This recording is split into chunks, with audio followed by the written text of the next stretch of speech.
Aleluia. Pai do Senhor, igreja, boa noite. Vamos ficar de pé e abrir a nossa Bíblia em Isaías, capítulo 58. Isaías 58, versículo 1.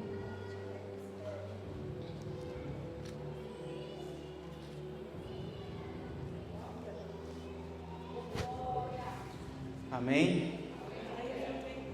Isaías 58, versículo 1.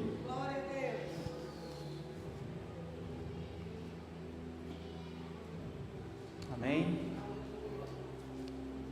A palavra de Deus diz assim: O Senhor Deus diz: grite com toda a força sem parar.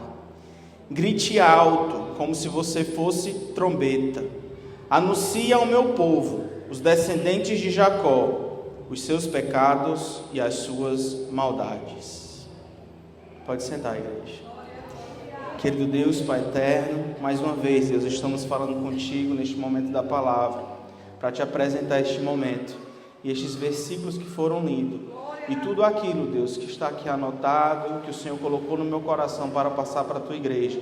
Que seja mais um momento onde a tua promessa na minha vida esteja se cumprindo, onde tu colocaria na minha boca, Deus, as tuas palavras. Fica conosco neste momento, em nome de Jesus.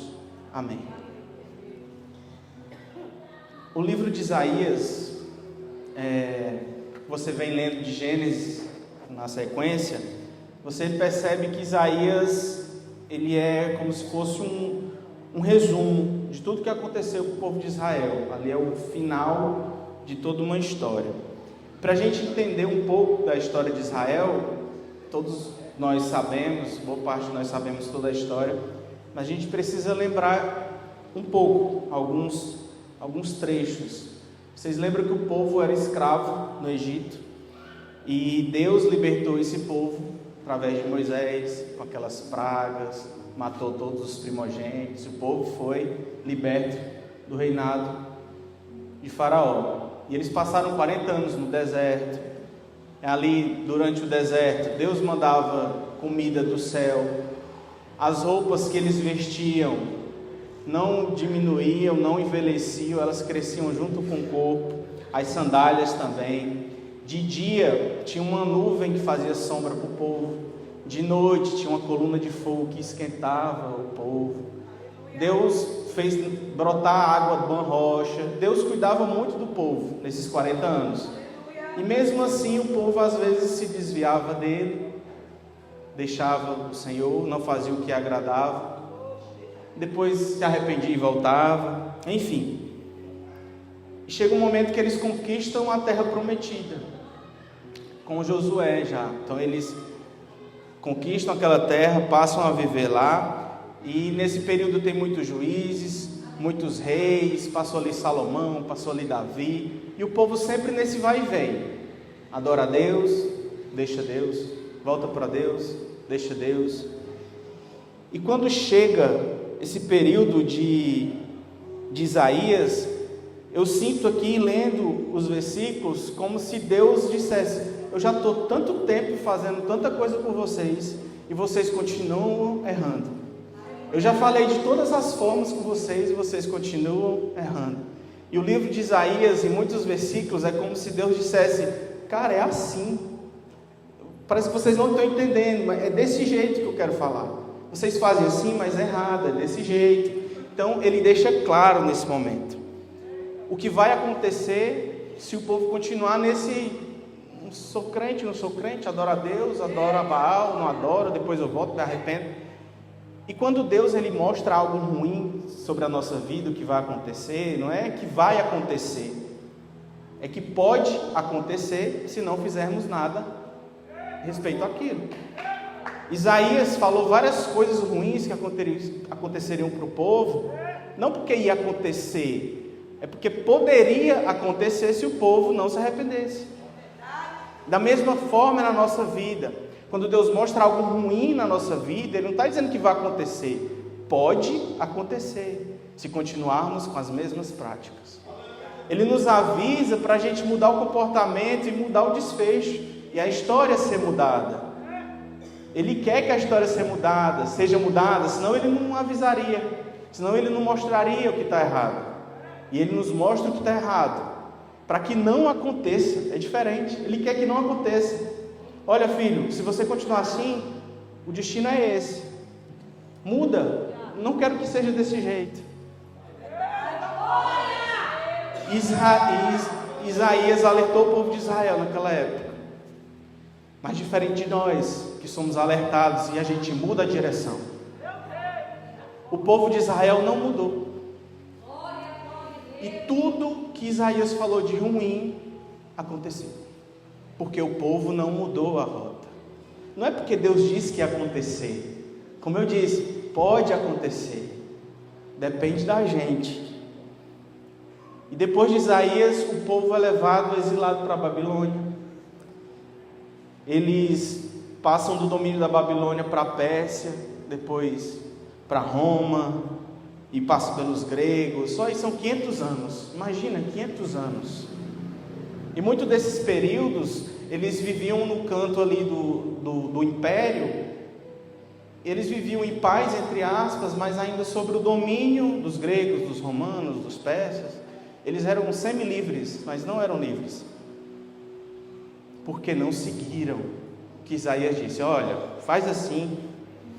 Se você ler o livro de Isaías, é tudo tão claro. Deus está no limite do ensino, da explicação, e, cara, eu vou ser bem direto, é assim. E o povo não fez, e acabaram sendo presos para a Babilônia e sendo dominados por muitos outros povos. E daí o povo de Deus é perseguido por 1.900 anos. É muito tempo. Quantas gerações? Porque não seguiram o que Isaías tinha falado. E aconteceu tudo que estava aqui, porque o povo não seguiu. Quantas gerações sofreram? A gente vive cerca de 100 anos, imagina 1.900 anos. É o bisavô do bisavô, sofrendo porque não seguiram o que estava escrito aqui. Deus, através de Isaías, não só disse o que poderia acontecer, ele disse o que era para ser feito. Ainda é mais fácil. Olha, vai acontecer isso se vocês continuarem fazendo aquilo. Então façam desse jeito. Assim, assim, assim. Deus ainda ensinou. E o povo não fez. E muitas gerações sofreram. Muitas gerações sofreram. Quantas gerações na nossa família a gente vai deixar sofrer por não seguirmos o que está aqui? A gente vai sofrer esses poucos 100 anos que a gente vive aqui na terra, porque não segue isso aqui, e os nossos filhos também, os nossos netos e os bisnetos, porque a gente não seguiu isso aqui, que está tão claro, está tão objetivo. Isaías, ele é tão importante na história, que ele foi o profeta que Jesus mais mencionou quando estava aqui na terra. O nome Isaías significa o Senhor é a salvação. É como se ele não precisava falar nada. Ele chegava num lugar, as pessoas, olha, o Senhor é a salvação, chegou. Ah, o Senhor é a salvação. Até o nome, Deus fez de tudo para o povo de Israel lembrar que o Senhor é a salvação. Não é aquele outro Deus, não é aquele pedaço de madeira, é o Senhor, é a salvação. Isaías calado, a mensagem estava sendo pregada, o Senhor é a salvação. Mesmo assim, o pessoal não foi para o lugar que deveria. E quantas vezes a gente não vai para o lugar que deveria? É fácil a gente olhar para o povo de Israel e dizer, ô pessoal, como é que Deus manda comida do céu, faz tudo isso e não segue em Jesus? A gente faz muito pior. A gente às vezes larga Jesus por tão pouco, sabe? Um capítulo de uma novela, um filme, um passeio. Talvez sejamos até piores que o povo de Israel. E talvez o nosso destino possa ser o mesmo. Por isso que ele escreveu aqui. Para que a gente siga o que está aqui para que não aconteça o que está aqui. Porque, como eu disse, Deus mostra para que a gente mude a rota, para que não aconteça o que está de ruim. E por 40 anos Isaías ficou falando com o povo, 40 anos, e não mudaram a rota. Que bom que a gente não precisa de 40 anos, né? Basta algumas palavras do pastor para a gente já mudar a rota. Para que o que está de ruim não aconteça e o que está de bom aconteça, depende da gente. Deus, ele tem os dois desfechos para nós. A gente escolhe o que a gente quer. Muitos livros do Novo Testamento mencionam Isaías dando essa credibilidade para o que está escrito. O próprio Jesus, várias vezes ele disse, em Lucas 4, por exemplo, o Espírito do Senhor está sobre mim, pois quem me ungiu para evangelizar os pobres e enviou para curar os contritos de coração, que é o que está escrito em Isaías 61. No primeiro capítulo de Mateus, Jesus diz, eis que a Virgem conceberá e dará à luz a um filho, e chamará o seu nome Emanuel. Isso foi Isaías que falou também. Jesus disse, eis aqui o meu servo que escolhi, o meu amado, em quem a minha alma se compraz. E isso estava em Isaías 42. Então, muito do que aconteceu com Jesus estava escrito em Isaías. E o livro de Isaías, ele relembra o que aconteceu com o povo de Israel. Ele mostra o futuro para aquela época. Ele fala muito da vinda do Messias, que é o nosso passado também agora, era o futuro para esse povo na época. E ele também fala do futuro depois da vinda do Messias, que já é o nosso futuro. Então aqui tem o passado e o futuro do povo de Israel, e tem o nosso futuro também. Mesma coisa, a parte ruim e a parte boa. A gente que escolhe para onde a gente vai. Tem as maldições e tem as bênçãos. A rota a gente que decide. Deus, ele não vai pegar na nossa mão e nos levar para o céu. Não vai. Ele só abriu a porta e diz, pode vir. A passagem está comprada. Mas se você não quiser vir, é você que decidiu. Deus não quer que a gente se perca. Deus não queria que Israel sofresse tanto até hoje. Em 1948, depois de Jesus, olha, quase 2000 anos, que ela foi reconhecida como nação, mas mais ou menos, né? Até hoje tem guerra. Até hoje não foi liberta, porque não seguiram a palavra de Isaías. Deus não queria isso para o povo dele. Deus não quer isso para a gente. Então vamos seguir o que está escrito. E hoje, esse capítulo 58 é como se fosse um resumo de Isaías. Aqui, depois desse capítulo, é só maldição mesmo para quem não seguiu até aqui. Aqui é a última chance. E é isso que eu vou trazer hoje para vocês. Alguns desses ensinamentos parecem ser tão simples quando você entende, mas não é, porque está aqui escrito para a gente seguir ainda, que ainda está faltando a gente mudar alguma rota. Mas se está na Bíblia, não é só para aquele povo de Israel. A Bíblia não é um livro apenas uma história para a gente conhecer. Ela é uma história para a gente conhecer e seguir, e não seguir algumas coisas e seguir outras, que ela mostra, olha, se você seguir por aqui vai acontecer isso, de ruim, fulano decidiu errado, se deu mal, só que aquele outro decidiu por esse caminho e se deu bem. Mais uma vez, a escolha é nossa. A Bíblia, ela mostra sempre os dois desfechos, e este capítulo é para deixar claro o que Deus quer de nós, e como Ele quer. Não é só o que fazer, é como fazer. Ele se preocupa até nisso, para deixar claro para a gente como a gente tem que ser. E o povo de Israel, nos próximos versículos, questiona, e o próprio Deus traz esse questionamento. Vocês ficam me questionando se eu vejo o que vocês fazem. E Ele garante que sim, Ele vê o que você faz. Ele vê o que você faz. Ele vê tudo, de bom e de ruim. Ele está vendo. Não precisa postar para Ele ver. Ele vê na hora que você está fazendo. Não precisa escrever no status do WhatsApp, Ele já viu antes. É como se tivesse uma câmera aqui ele filmando direto. Não acaba nunca a bateria, ele está vendo tudo. Você vai dormir e está ligado lá ainda, ó, te olhando. Para te proteger da maldade, sim, amém. Mas para ver o que você está fazendo. Porque o que você está plantando, até no oculto, tem que ser colhido. Se você ora e jejua, a colheita vai ser boa, né? Mas se você faz outras coisas, a colheita vai ser má. Não tem como eu plantar laranja e colher uva, não dá. O que eu planto em público e no oculto vai ser colhido. Em oculto, em público também.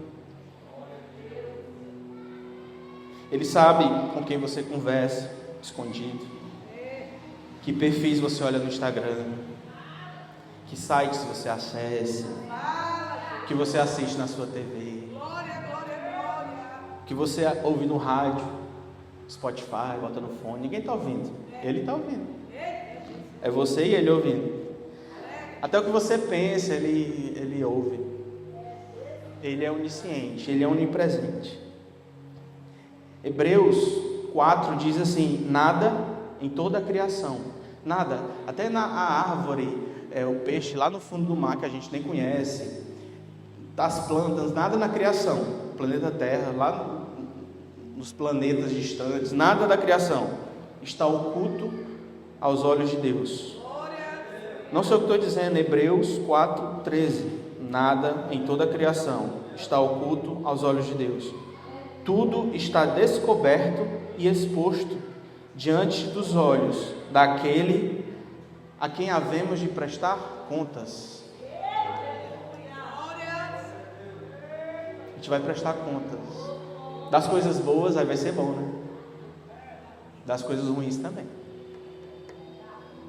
Em Provérbios 15, a palavra reforça: os olhos do Senhor estão em toda parte. Como eu disse, são câmera, né? Está em toda parte.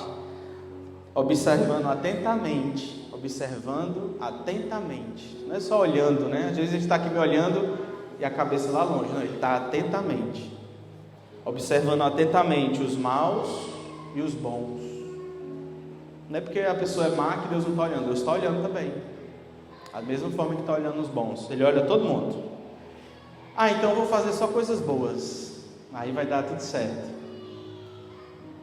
Aí que Isaías deixa claro outra coisa: Deus também não está preocupado só que a gente vai fazer coisas boas. Ele está preocupado como a gente vai fazer essas coisas boas. E ele ainda vai mais profundo ainda. Ele quer saber por que a gente está fazendo as coisas boas. E ele vai nos julgar pela intenção. Por que a gente fez aquilo? Não é pelo que a gente fez. Isaías está nos falando isso. E várias vezes aqui no capítulo, ele reforça um pedido para o povo de Israel, para que eles sejam justos.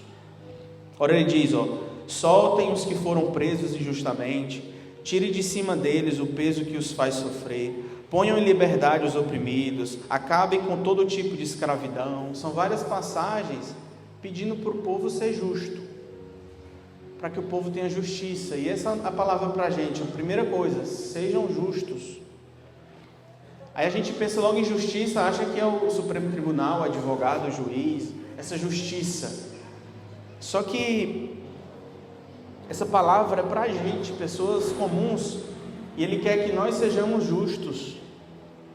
Porque de algum modo, em algum determinado momento do nosso dia a dia, nós exercemos autoridade sobre alguém. Precisamos ser justos nesses momentos. Quando a gente contrata alguém para limpar a nossa casa, precisamos ser justos com essa pessoa. Quando a gente contrata um pedreiro para fazer algo para a gente, precisamos ser justos com essa pessoa. Não é sobre o ministro do Supremo Tribunal, é sobre você e aquela pessoa que está limpando a sua casa, que está lavando a sua roupa, está consertando a sua roupa, a costureira. Você precisa ser justo, porque temporariamente você está exercendo autoridade sobre aquela pessoa, e você precisa ser justo. Quando pedimos comida, como a gente fala com o atendente, como a gente fala com o entregador, naquele momento a gente está sendo atendido.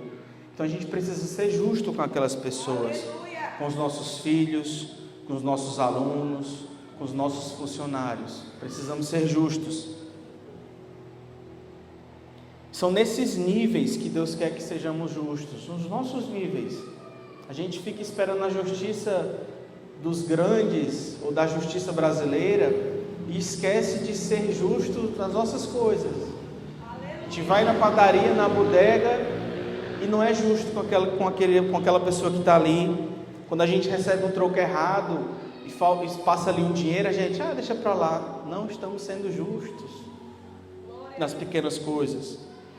Quando cobramos de formas vorais alguém que está nos devendo, quando a gente não perdoa a falha do próximo, quando a gente julga o pecado do outro, como se a gente não pecasse, né? São nessas pequenas coisas que Deus quer ver a nossa justiça. Isaías descreve vários pequenos desses momentos que Deus se importa, porque o povo de Israel não estava sendo justo. Porque nós, no tempo de hoje, não estamos sendo justos também. Em muitas coisas, em detalhes, coisa pequena. Só que Deus, Ele está vendo tudo. Quando você age com justiça numa coisa pequena, isso alegra o coração do Senhor. E você vai colher justiça. Só que na medida do Senhor, que é muito maior. Talvez Deus não deixe alguma bênção relacionada à justiça chegar até você, que você foi injustiçado, porque tem uma injustiça pequena que você mantém. E como para Deus não tem pequeno ou grande, se você está sendo injusto, você vai ter que colher injustiça também. Vão ser injustos com você. Mas o nível é muito grande. Mas para o Senhor não importa. Ou é justo ou é injusto, não importa a medida. O resultado é o mesmo. Em Efésios 6, a palavra de Deus reforça essa palavra. Diz assim: assim, mantenham-se firmes, cingindo-vos com o cinto da verdade, vestindo a couraça da justiça. Em Salmos 11, versículo 7, diz que: pois o Senhor é justo e ama a justiça. Os retos verão a sua face. Se a gente quer ver Deus em algum momento da nossa existência, a Bíblia está dizendo que a gente tem que ser justo. Se não formos justos, não veremos. Lendo no inverso, né? Então, se formos injustos, nunca veremos a face do Senhor. Então, o primeiro pedido que Deus pediu para o povo através de Isaías, e Ele está estendendo esse pedido para nós hoje, nesse domingo aqui na Nova Aliança, é que sejamos justos com aqueles a quem exercemos alguma autoridade, por mais pequeno que seja o período de tempo. Devemos ser justos. Devemos ser justos com nós mesmos também. Deus, Ele quer que sejamos justos, porque Ele ama a justiça. Em outros versículos, Ele fala algo que para a gente é muito claro, que é para amar o próximo. Várias passagens diz assim: reparta a comida com os famintos, acolha os pobres que estão desabrigados, deem roupa aos que não têm, obras de caridade. Ele diz para amarmos o próximo, várias vezes. Tão óbvio para a gente que é crente, porque a gente já ouviu que Jesus veio e disse: amarás a Deus acima de todas as coisas, e ao teu próximo como a ti mesmo. É só isso, mas é só isso mesmo. É só amar o próximo. E o povo de Israel não estava amando o próximo. Dividir o que tem, a gente vê na natureza isso. O mar, a água que ele recebe é porque o rio deu a água para ele. A água que chove é porque o sol fez a água ir para a nuvem e ela caiu. É sempre um ciclo de dar para que a outra coisa aconteça. A própria criação inanimada, que nem pensa, ela segue esse princípio. E às vezes nós, que temos a imagem e semelhança do Senhor, mas não significa que a gente use-a, porque é nossa escolha também fazer o bem. A gente não segue esse princípio de dar para receber. Só recebe quem dá. É simples, a gente sabe disso. Todos nós sabemos. Tenho que amar o próximo, eu tenho que doar, eu tenho que dar. E a gente não faz. Mas é tão simples. Esse capítulo, Deus está dizendo, vocês sabem, eu sei que vocês sabem, está aqui, é só isso, ó. Ame o próximo, ponto final. Ame assim, assim, assim, não faça assim, assim, assim. Para ver se o povo entendia. E a palavra é para nós também, para ver se a gente entende como a gente tem que amar o próximo. E a Bíblia fala de amar o próximo em vários lugares. Mateus 22 diz que ame o próximo como a si mesmo. Então, se eu me amo, eu tenho que amar o próximo na mesma medida que eu me amo. Se eu faço mal para o outro, é porque eu faria mal para mim mesmo, né? Ah, mas eu não faria, então eu não posso fazer mal para o próximo. E João diz, o meu mandamento é este: ame uns aos outros como eu os amei. Aí a régua já subiu mais um pouco. Jesus nos convida para amarmos os outros com o mesmo amor que nos amamos. O que eu faço por mim, eu devo fazer pelo próximo. Se eu cuido de mim, eu tenho que cuidar do próximo. Se eu me preocupo em almoçar, eu tenho que saber se meu pastor e meu pastor almoçaram. Eu tenho que me preocupar, isso é amor. O que eu faço para mim, o que eu sinto para mim, eu preciso transmitir isso para as outras pessoas. Se eu não gosto que me tratem de alguma forma, que mintam para mim, que me enganem, eu também não posso fazer isso com outra pessoa. Eu tenho que fazer com o outro o que quero que façam comigo. A gente já ouviu isso desde criança. Mas é só isso mesmo que Deus está pedindo. Parece simples, e de fato é simples. Seguir Jesus, seguir essa palavra. As recomendações bíblicas, elas são objetivas e simples de se entender. A gente aqui complica e não segue. Mas está aqui, ame ao próximo como a ti mesmo. E depois Jesus disse que é para a gente amar o outro assim como Ele nos amou. Aí já ficou mais difícil, mas Ele quer isso também de nós. Porque quando a gente promete alguma coisa para o Senhor, Ele confia. Aí a gente não cumpre, aí Ele perdoa. Quando a gente pede algo para Ele, Ele vai nos dar. Aí a gente nem agradece, aí Ele nos perdoa. Quando a gente precisa de algo, Ele vem e nos socorre. Mesmo depois a gente até esquece, Ele vai e nos perdoa. Quando a gente erra, Ele perdoa. Enquanto eu via isso, eu percebi que a forma como Jesus nos ama é através do perdão. Porque todo dia a gente erra. Todo dia a gente peca. Mas quando a gente vem para o culto e realmente fecha o olho e quer adorar a Deus, a gente sente a presença dEle. Ali Ele está nos perdoando, porque se Ele não perdoasse, Ele nem tocava mais. Nem permitia a gente chegar na casa dEle. E mesmo sem pedir perdão, Ele vai e nos perdoa. Porque Ele sabe que a gente precisa do perdão.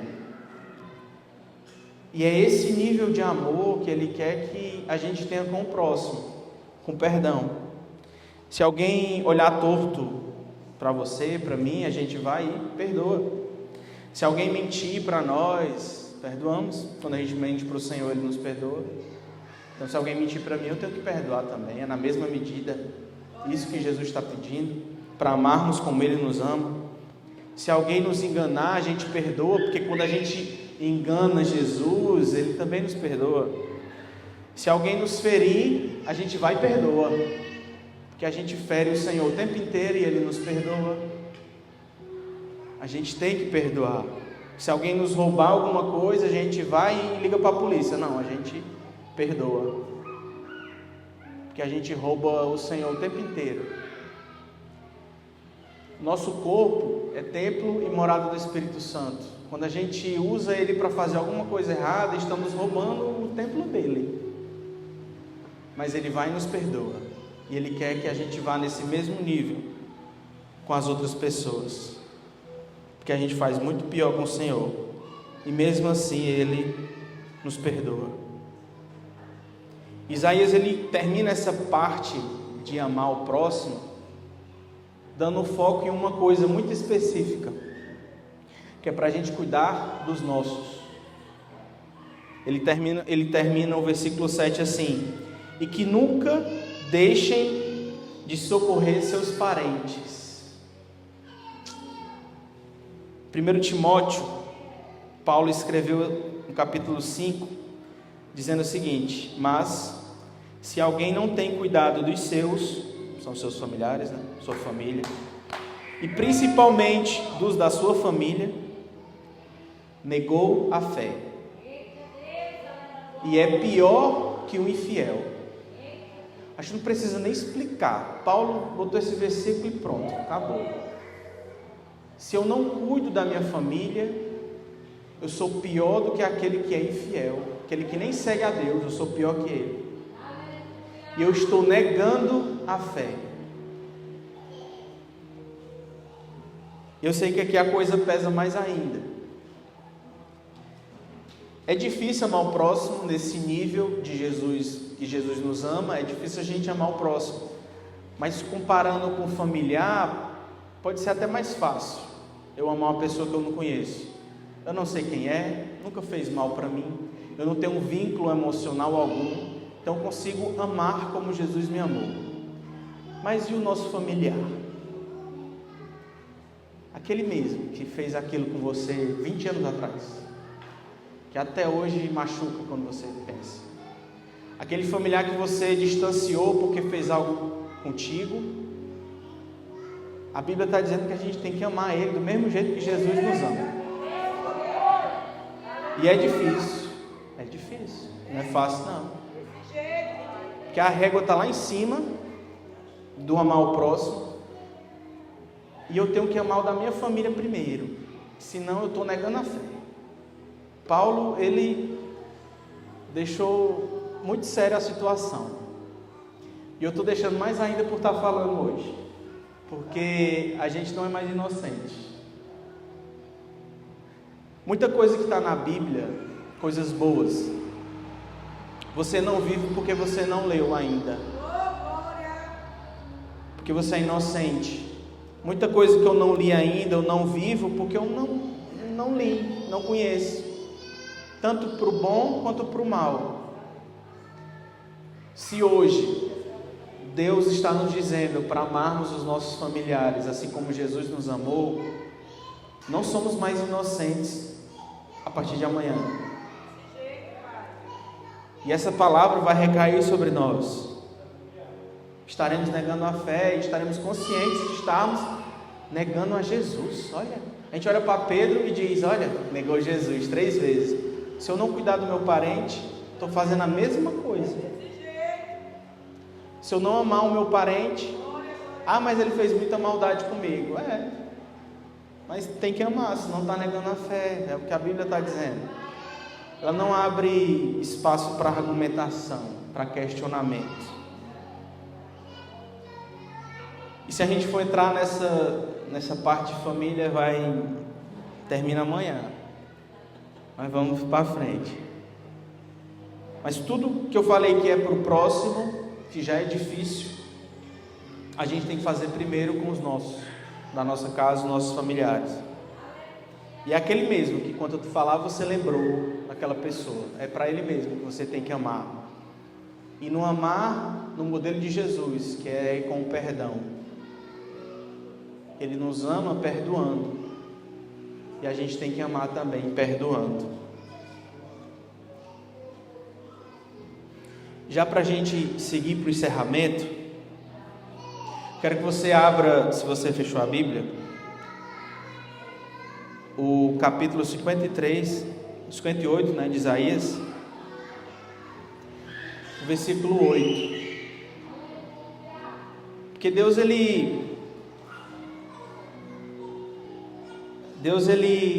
dá várias recomendações que o povo precisa fazer, mas o bom de servir a Cristo é que tudo que você faz tem recompensa. Você querendo ou não, se você tem uma ação, vai ter uma reação. Se você planta alguma coisa, você vai colher. Se Deus te pede para fazer algo, Ele vai te recompensar por aquilo. Mas lembra do começo? Que Ele não está preocupado se você faz, é porque você faz.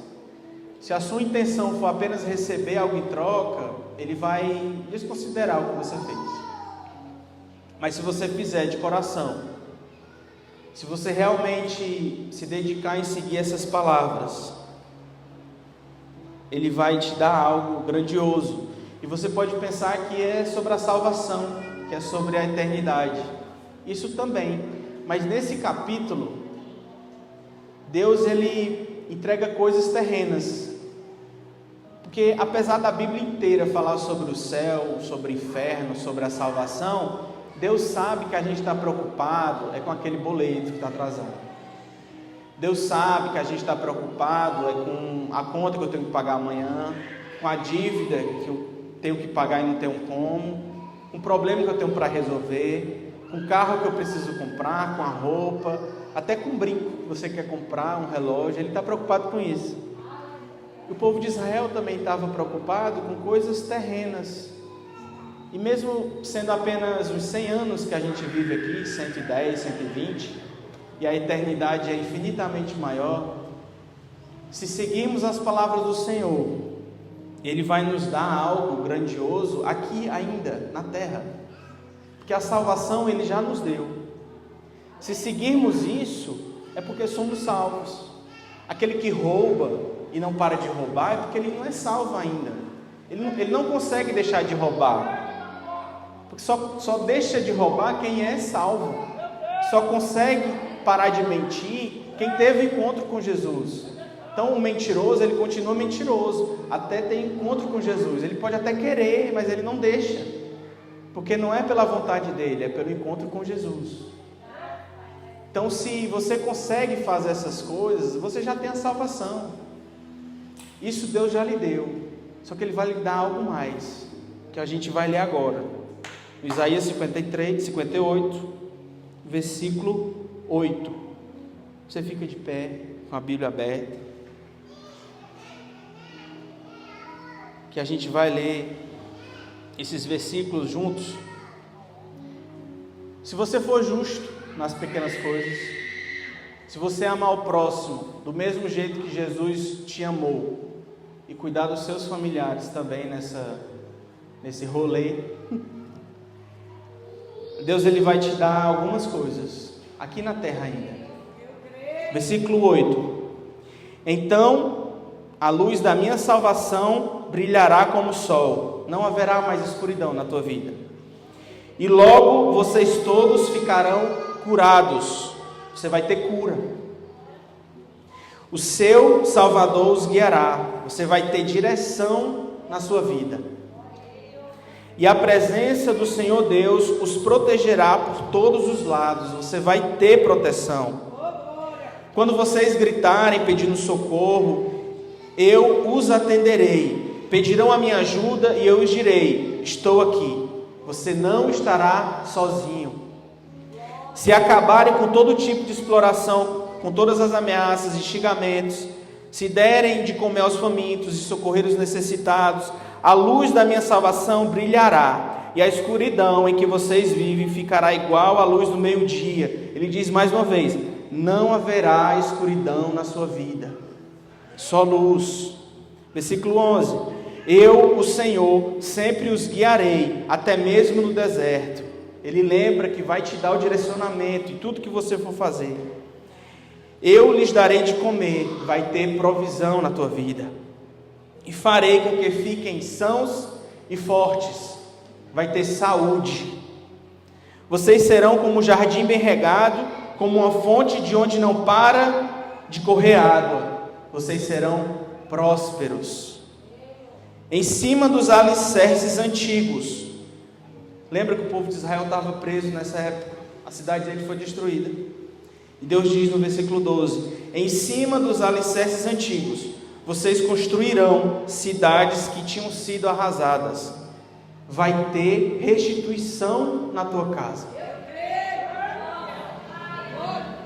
Vocês serão conhecidos como o povo que levantou muralhas.